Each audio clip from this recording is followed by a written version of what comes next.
Hello, I'm Mr. Matthews, and earlier this year I did a recap video for 2021 where I kind of touched on my own personal greatest hits of last year.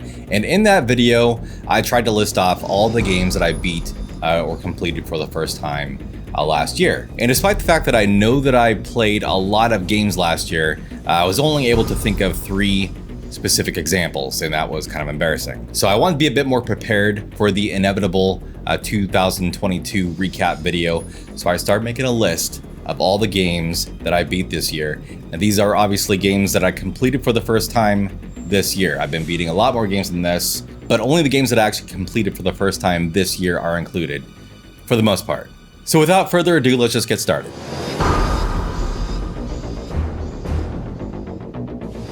Now, I played this first game as kind of a homework assignment for the Retro Roots podcast. That was, of course, Metroid Other M. Now, I'm a huge Metroid fan. However, up until this year, this was the only game in the series that I had not actually played. And for good reason. This game does not actually have a very good reputation, and I was not especially optimistic about what my opinion would be once I actually played it. Samus, looks like I'm gonna need to ask for your cooperation on this mission, but I'm also gonna have to ask that you follow my commands. You don't move unless I say so, and you don't fire until I say so. And having played it, I can honestly say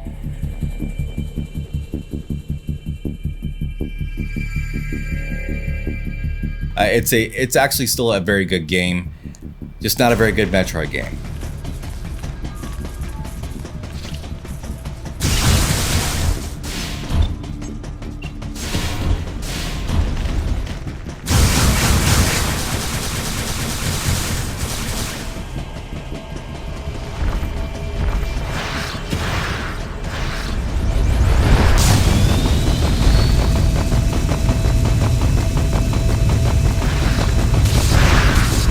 Now, as you probably know, Metroid Other M was developed by Team Ninja, who are most known for the Dead or Alive series and the Ninja Gaiden series. So I thought it was appropriate that this next game that I played would be Ninja Gaiden 3.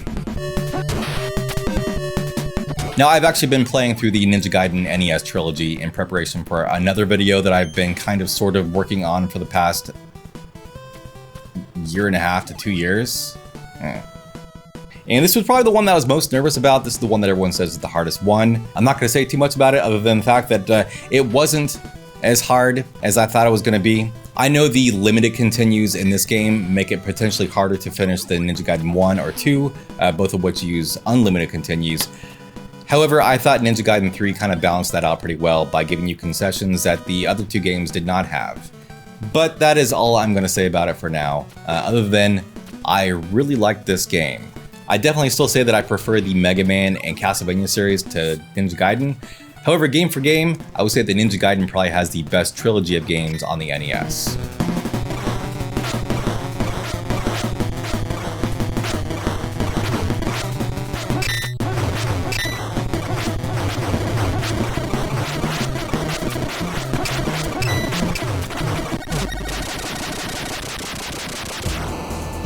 So since I still had the Wii out and hooked up to play Metroid Other M, I thought I'd use that opportunity to play another Wii game. This is one that has been on my back list for a long time. Muramasa, the Demon Blade.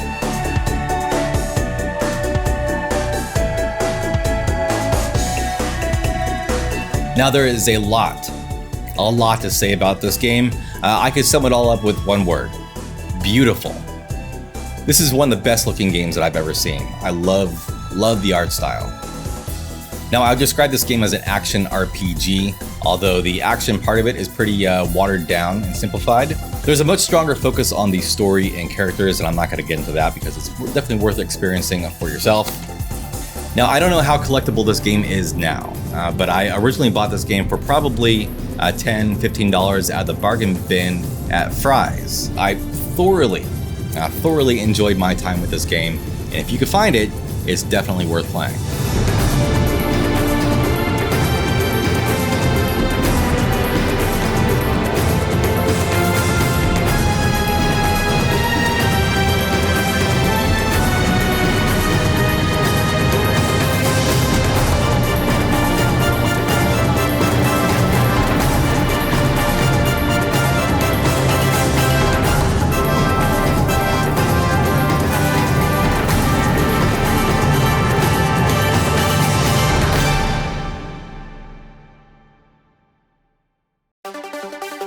Now next I burned through a bunch of NES games since that's kind of my wheelhouse, starting with Gradius 1 on the NES. And now I originally thought this game was just too hard, far beyond my capabilities as a gamer. But once I actually put the time into learning the game, I found that it wasn't nearly as difficult as I thought it was going to be. As a matter of fact, I was actually able to complete a no-death run of the game. And I'm not saying that to brag, because I honestly believe that beating Gradius without dying is probably honestly the easiest way to beat it. Now I love the Gradius series, and this was a very good port of a game that was not nearly as good as every game that came after it. I'm glad I played it, but this does not hold a candle to a game like Gradius 2, or Gradius 3, or Life Force. Good to get it off the backlog though.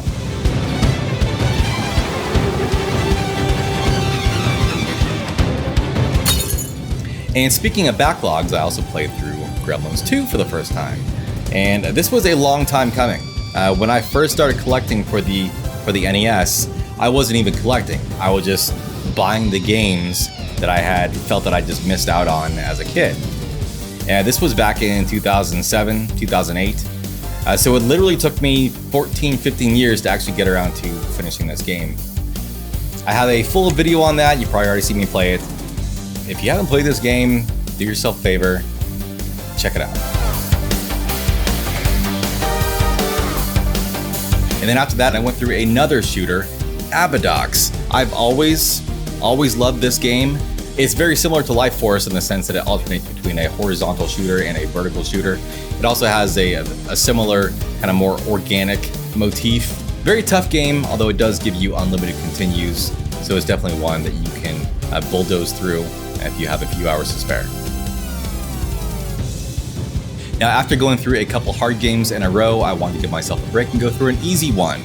Bugs Bunny, Birthday Blowout. Yeah, I thought I would actually like this game a lot more than I did. I like Bugs Bunny Crazy Castle, and I have played this game and enjoyed it a bit as a kid. However, I never actually sat down and tried to beat it before. I didn't realize how long and tedious it is. It is not a difficult game by any metric, but it's not an easy game either. That's mainly because it's just not very easy to make yourself want to keep playing. I did not enjoy my time with this game. I had to actually force myself to sit there playing it until I saw the end screen just because I just wanted it done. So I did not get any kind of fulfillment for beating this game. I guess it's good to have it off the backlog. Yeah. Would I take it back if I could? I might.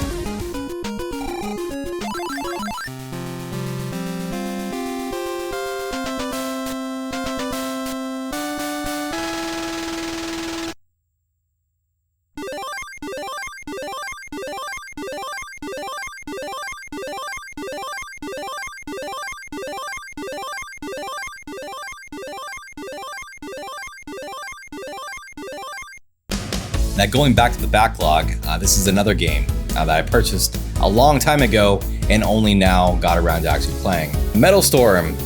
Most people know this is just kind of a rare game, which I imagine it is, but it's also a very, very good game. Probably one of the best platformers that exists on the NES. It does force you to think almost fourth dimensionally as you're going for the stages, because you do have to flip gravity multiple times, and with some strategery to be able to survive the stages. Challenging without being NES hard. Now it's hard to call this a hidden gem, since I think everyone knows about this, but it is one of the best games on the NES, I think, and I think everyone should play it.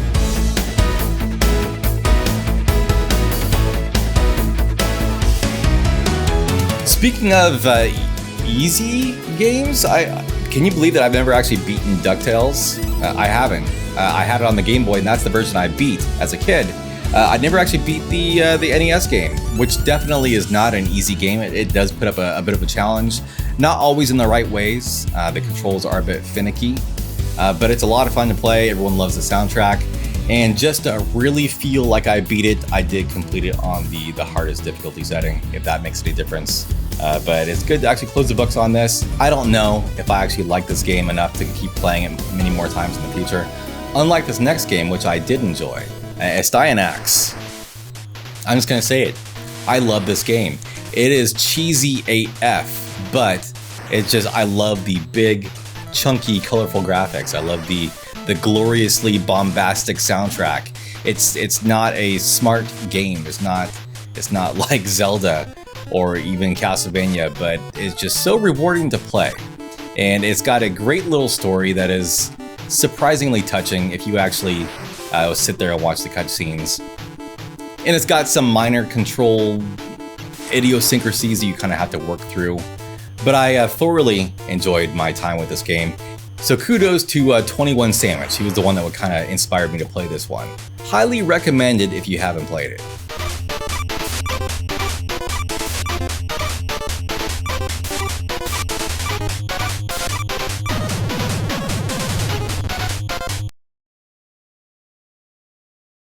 Now, one of the most surprising games that I played this year was for a community challenge. This was Alpha Nerd's speedrun mashup, and this was again recommended by 21 Sandwich, which was Tiny Toon Adventures: Buster's Hidden Treasure. Don't be trying to tarnish this, Mr. Matthews. For Alpha Nerd's challenge, you only had to play through, I forget, like 8, 9, 10, 11 stages out of 30, however long this game is. I liked it enough. That after the challenge was over, I went back and I beat the game. Really, really enjoyed this one. It's honestly a pretty typical 90s platformer. You kind of know what to expect. It does borrow a lot of elements from both Sonic and Mario, and mixes in some wall jumping from Metroid. I was not impressed with the wall jumping mechanics exactly there. It was somehow more difficult to pull off than Super Metroid was. But that did not stop me from enjoying this game, which is now probably one of my favorite Genesis games. So thank you, Steve, and thank you, 21 Sandwich, for introducing me to this one.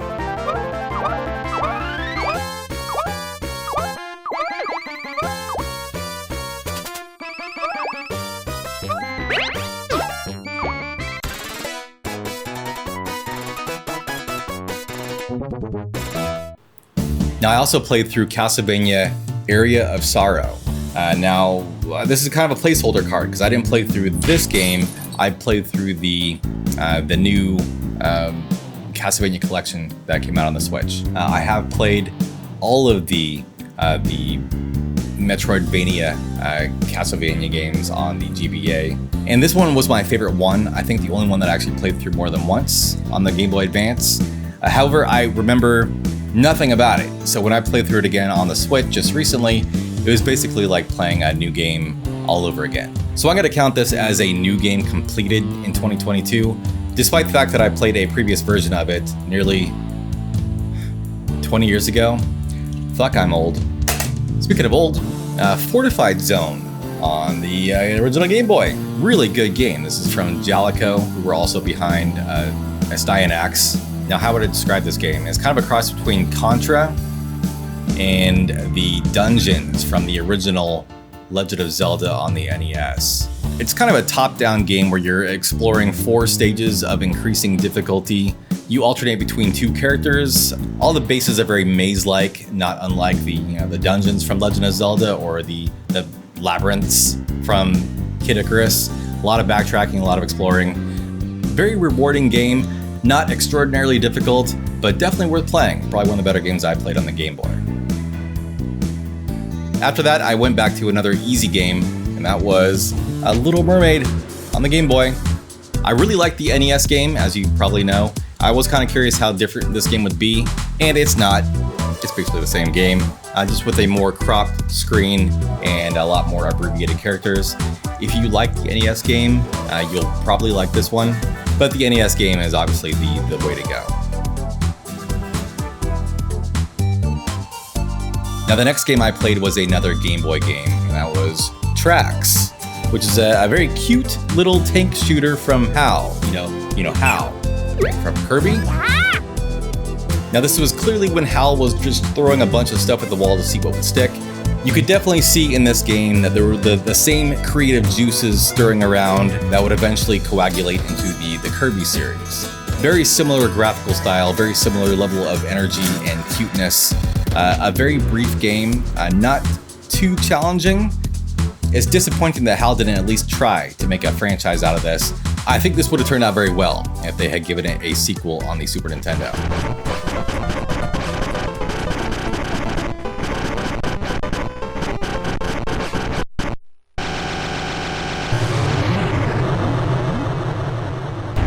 The next game I completed was ToeJam and Earl Back in the Groove. The original ToeJam and Earl was one of the games I experienced for the first time last year, and I absolutely fell in love with it. I loved the characters, I loved the gameplay, the mechanics, I loved the music. It just charmed me to my very core. It's one of my favorite Genesis games now.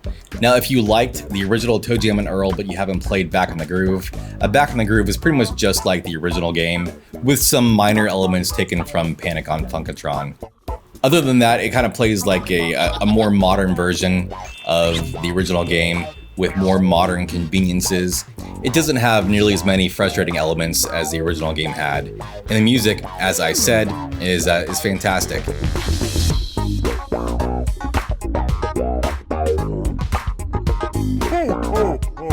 Now, if you haven't experienced ToeJam and Earl, you owe it to yourself to at least try it out.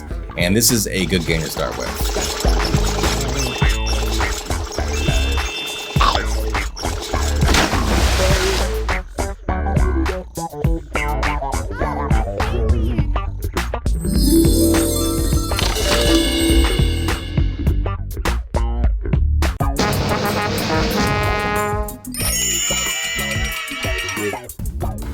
Now I'm going to briefly plug my secondary channel, which is imaginatively called the Mr. Matthews Gaming Archive. And that's pretty much exactly what it is. Generally, when I'm playing a game, I'm usually recording footage of it. So my original plan for that channel was just to use it as a dumping ground for a lot of the footage that I collected during normal gameplay. But since I created it, I've really only been using it as a place to post, no death runs. Now, I know it's not for everyone, so don't feel like you're obligated to subscribe, but I will put the link to that secondary channel in the description here. And for the month of May, I was focusing entirely on the Mega Man series. Now, for the most part, I was just doing no death runs of games that I was already familiar with. But for my final game of the month, I decided to try out a new game, Rockman and Forte, or Mega Man and Bass. Now, I think we all know Mega Man and Bass from the Game Boy Advance port that came out a few years ago. I played that game just long enough to beat the game with both characters and collect most of the CDs. I can't say that I really enjoyed my time with the game. So after beating it that first time, I kind of dumped it into the mental trash bin of Mega Man games that I don't really care for. And I found that most other people seem to have done the same thing. So I am pleased to report that the Super Famicom version of the game is much easier to play. It's honestly kind of tragic that as many compilations as Capcom has been releasing for the Mega Man series lately, they have still not really brought this version over. There's no reason why they couldn't have included it on the Mega Man Legacy Collection Volume 2, since they only had 4 games anyway on that compilation. Maybe they will give it to us eventually, but until then, your only choices are to either import this version, play the GBA version, which I don't recommend, or emulate it.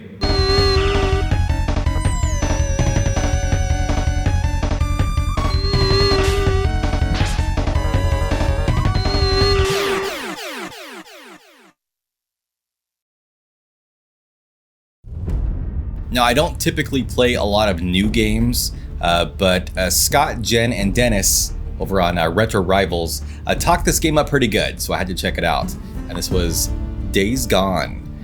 I bought this game on clearance. It was on sale at Target for, I don't know, $7 or $8. Definitely worth the price. I pretty much got the impression that this game was Last of Us as an open world game, and that's pretty much what it turned out being. Now, I love open world games. I find them just savagely addicting.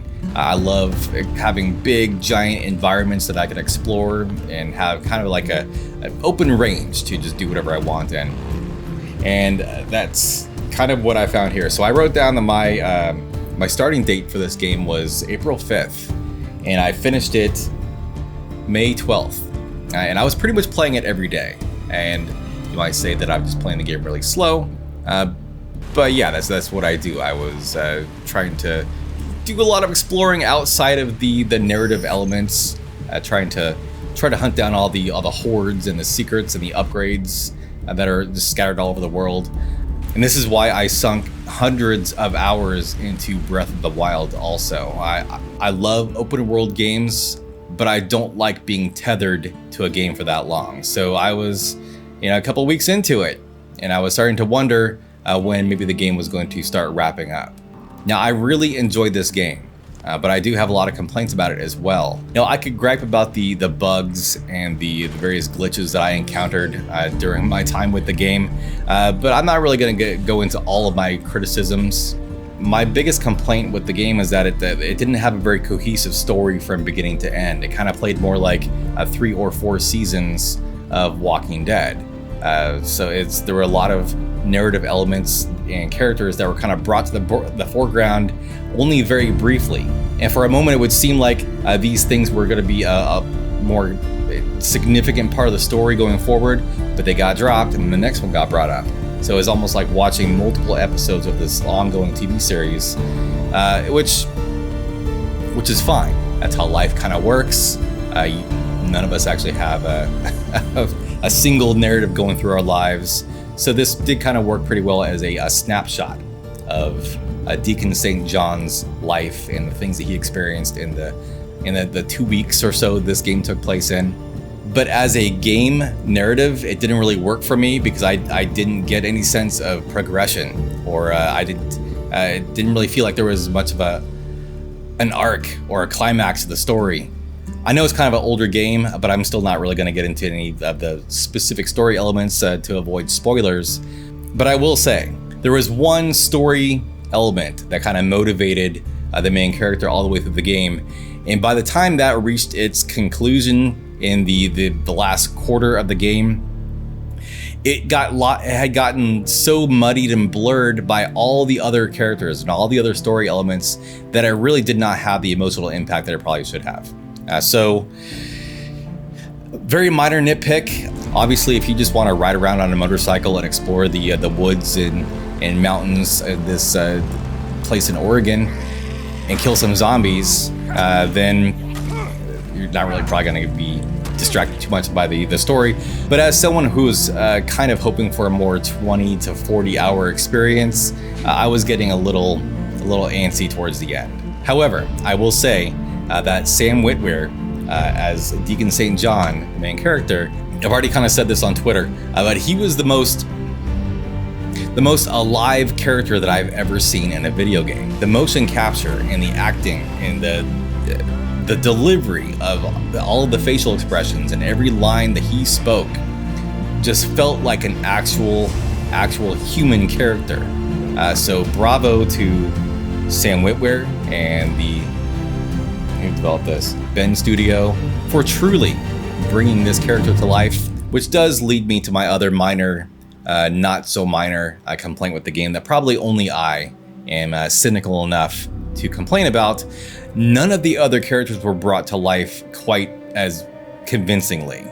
Have you ever been watching a movie or a TV show where the entire cast is just doing a great job, just putting in 100%? Then you have this one actor who's putting in 150%, to a point where it kind of comes across like they are deliberately hamming it up over everyone else. That is Deacon St. John, the entire game.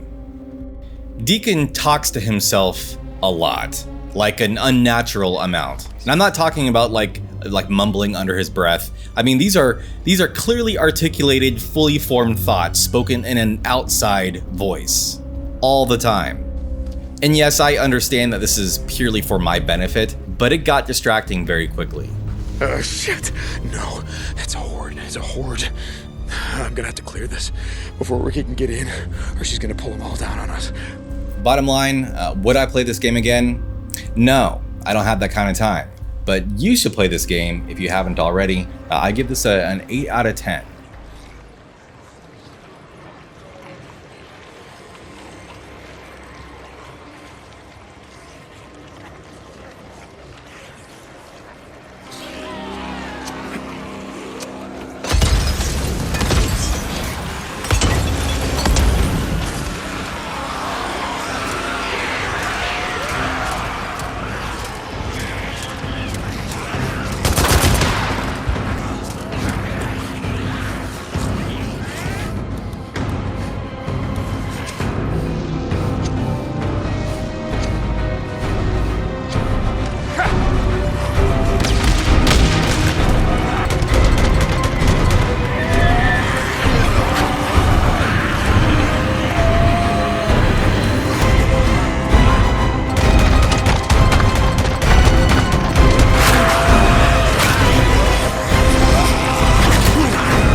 That's it. Jesus.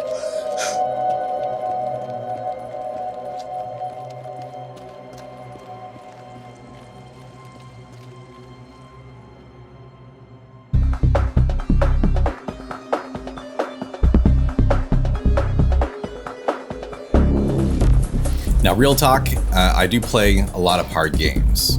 I started this year off beating Ninja Gaiden 3. And before that, it was obviously Ninja Gaiden 1 and 2. Before that, Ghosts and Goblins, Ninja Turtles, Silver Surfer, the Contra games, Castlevania games. The point is not that I'm really, really good at games, but my point is once I actually start the game, it's pretty much inevitable that I'm going to beat it because I'm just that stubborn and that competitive with both myself and the game that I will not let the game win. And the more frustrated I get, it just motivates me further to beat the game. I don't get easily discouraged. I have a lot of patience for this.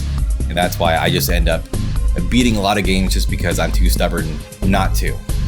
Now, all that being said, Adventure Island... Devil's Island!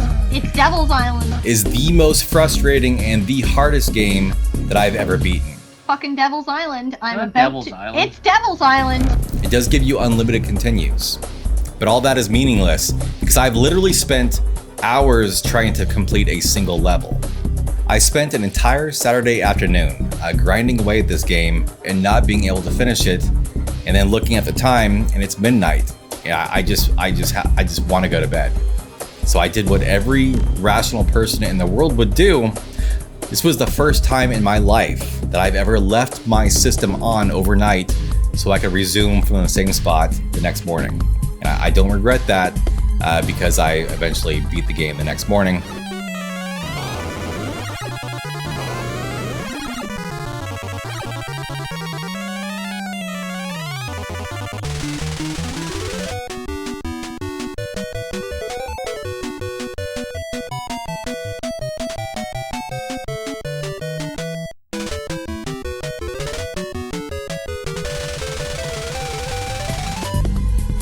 I was not fully prepared for how much I would be tested by this game. This is absolutely an NES hard game. But you know what is not an NES hard game? A Super Adventure Island. If you're gonna play any Adventure Island game, forget about the NES games. It's this one you want to play. This is such an amazing game. It's so simple and it's so brief. This is a 25-30 minute game. It has an amazing soundtrack by Yuzo Koshiro. There's no reason why anyone who has any taste in retro at all has not completely played through this game. So, Jen, if you consider this to be, what do you call it? Devil's Island? Hell's Island? No, it's Devil's Island! This will be your, hopefully, Angel's Island. So these were all the games that I beat in 2022. I think that was 18, 20 games. I like to at least beat at least that many in the next 6 months, but we'll see how that goes. Now, I have no idea how long this video has turned out, so I'm just gonna go ahead and cut it off here. Thank you very much for watching. I'm Mr. Matthews. Goodbye.